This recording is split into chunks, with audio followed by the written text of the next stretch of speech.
Thank you for staying with us on the SportsMax Zone as we talk the NBA. This segment sponsored by Dasani, Powerade and Minute Maid. Now, Kevin Durant finally made his debut for the Phoenix Suns following his blockbuster trade from the Brooklyn Nets as they visited Charlotte to take on the Hornets, who gave some court time to the Bahamian Kai Jones last night. We have the highlights.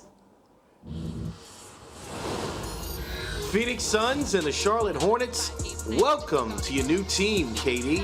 His first game since January 8th, his first game in a Suns uniform. That's his first bucket with his new team.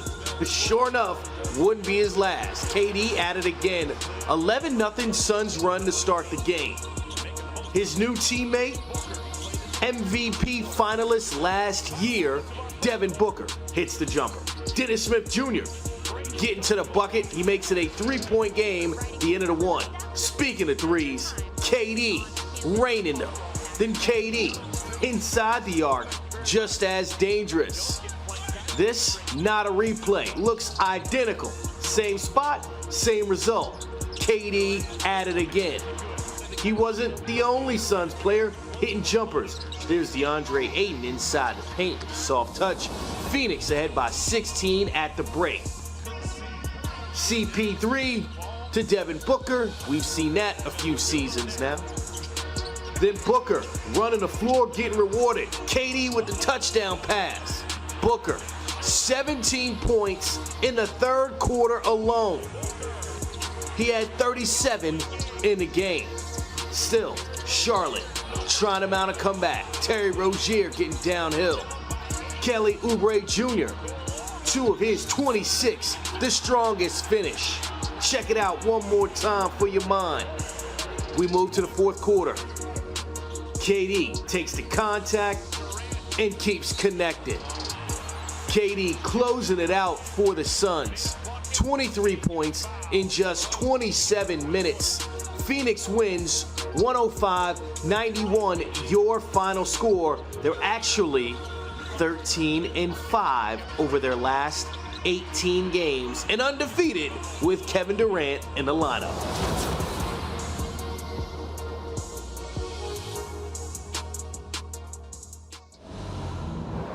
Yeah, good win there by the Phoenix Suns, and KD beating a team, the Charlotte Hornets, who are on a 5-game winning streak. Suns leading from start to finish. Our NBA expert Alister Albert joins us now. Alister, first of all, assess KD's first outing as a Phoenix Suns player.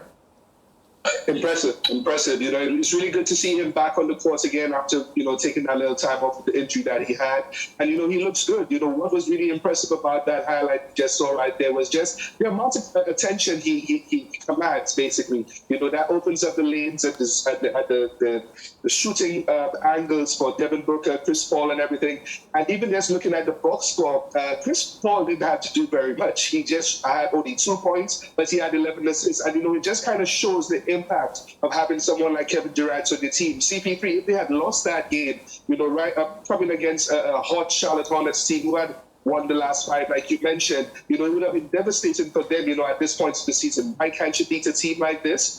So it's good to see that, Kevin Durant just opens up and just brings that attention and fresh air to the offense, and they could kind of go from there. Yeah, you talk, Alister, about the impact, but another narrative coming out of last night's opener for him in his new outfit is how easily he slots in with new players and almost immediately finding some chemistry. That has to be something positive for KD as a player. That's true, but what I would say to that is there's a lot of background stuff happening that we are not really always privy to. Yeah. While during the All-Star break, whilst he was there to cheer on and watch what was going on.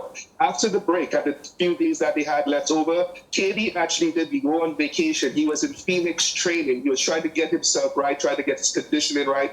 And Devin Booker actually also stayed. This guy didn't even take a break during that time off, where most people try to come to the Caribbean, go to Mexico, take some breaks with their family to try to rejuvenate. And what it was really important for those two offensive leaders of this team to get on the same page, try to understand, where their sweet spots are, where they like ball delivered to and everything.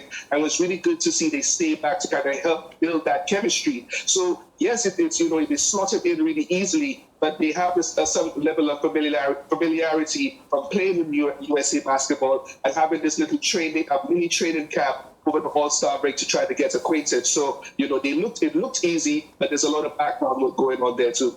Right, and Alister, I think it also has a lot to do with the style that KD plays. He's not the type of player that will hog the ball or, of course, needs to have the ball at all times to ensure that the team does well. I think with him, he actually makes the players around him a better player. And remember, KD is a man who's done this for so many times. He has the accolades to his name. So I think he commands that respect in a dressing room and helps improve the players around him.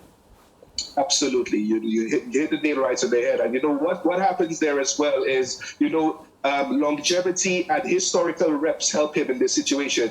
Let's all remember, Kevin Durant played with one of the best teams ever in the Golden State Warriors, joined in the 73-9 team, who had Steph Curry and Klay Thompson, Draymond Green facilitating as a point forward, and the greatness and the brilliant coaching mind of Steve Kerr. So he knows what it is to be in an egalitarian offensive system where not one person has to dominate the ball and be the savior every time. This is the type of basketball he loves to play, being with guys, a point guard who could, set the table for him.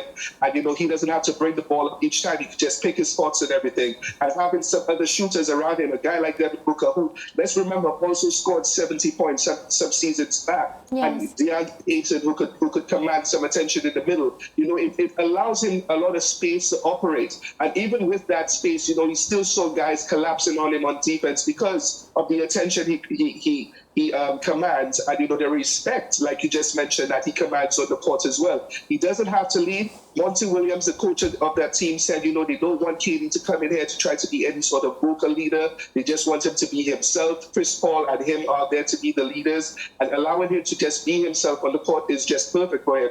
And this is what you see with that, a product of someone who's just comfortable in a system, and with more games, he'll get even better. The team itself will become more dangerous. Right, and on the night, Devin Booker had 34 points. We know the pressure that Devin Booker was under, just, trying to lead his Suns team, and they've been doing well. Now that KD comes in, do you get the sense that, Devin Booker, his game will open up a bit because, he has that help from a man like KD? Definitely, like I said, in the previous point, KD just commands quite a lot of attention. And of course, Devin Booker has been, one of the stars of this team was almost an MVP candidate last year. At the start of this season was, he not almost an MVP candidate. He was an MVP candidate. He was almost an MVP winner last year, finalist. And, having someone like KD next to him on the wing, just opens up quite a lot. Once you pass the ball around, you swing it around to KD, and he takes that dribble step into his sweet spot on the elbow of the free throw line. Defenses collapse. That just allows KD to just pass the ball, swing the ball around one or two times, find Devin Booker, who now has a driving lane, or a pick and pop, or just something right there for him. So he has an opportunity to actually choose what he wants to do and kind of toy with the defenses as well as having Chris Paul, who could kind of manipulate the defenses with his playmaking skills. So it opens up quite a lot of offense for him. And Monty Williams has to feel, this is a good problem to have. Try to understand where these guys need to fit on the court and just give them offensive touches that keep them happy and keeps the production up. Yeah, Alister, on Wednesday we did pose the question if Giannis is the face of the NBA now. Let's get your input quickly. Yeah, Giannis will definitely be the face of the league. And I think one of the things that we have to understand where that's concerned, that's a combination of two things: excellence, accolades, and just being able to follow a positive narrative. And Giannis, I think he's grown up in the league. He's now a champion. He's one of the best 75 players of all time. A defensive player of the year. Accolades, he has that down pat. And I think every decade you see a leader who is kind of just about to trail off into the end of his career. We received that with LeBron James. LeBron is in the twilight of his career. Steph Curry is still there, but of course he's probably going on into the end of his career. Giannis, I think, is right there to be one of the guys who has a personality, who's marketable, who has a shoe line, that is really popular with Nike. Everything globally. He's a global ambassador, being from Greece and everything, coming from Africa as well, descended from there. So Yeah, he definitely has an opportunity to be the face of the league moving forward, at least the rest of the 2020s. And, he's on his way, definitely. Yeah, Alister, let me just get very clearly what you're saying. Short answer here. Are you saying he is, or are you saying he can be? I think he can be. But he isn't. Multiple guys who I think could be faces of the league. Whether he'd be the only one, I think that's hard to say, because there's so many talented guys, Luka, John Morant, and all these type of guys coming up. So he's one of them. I'm probably going to be a bit pressed to say he is the face of the league right now. Who is the NBA poster boy right now? I think it's still LeBron. Okay. LeBron's... You don't need to go any further, Alister. That's fine. That's all we wanted to know. Thank you. All right, Alister, we'll talk again soon, I'm sure. Before we wrap up with the NBA, let's check in on those results now from Wednesday night. The Heat beaten the Southeast Division leaders they are by the 76ers. Pistons and Hornets losing to the Bulls and the Suns. The Knicks Celtics winning over the Nets and the Cavs. The NBA's number one team, the Bucks, 139-117 over the Magic.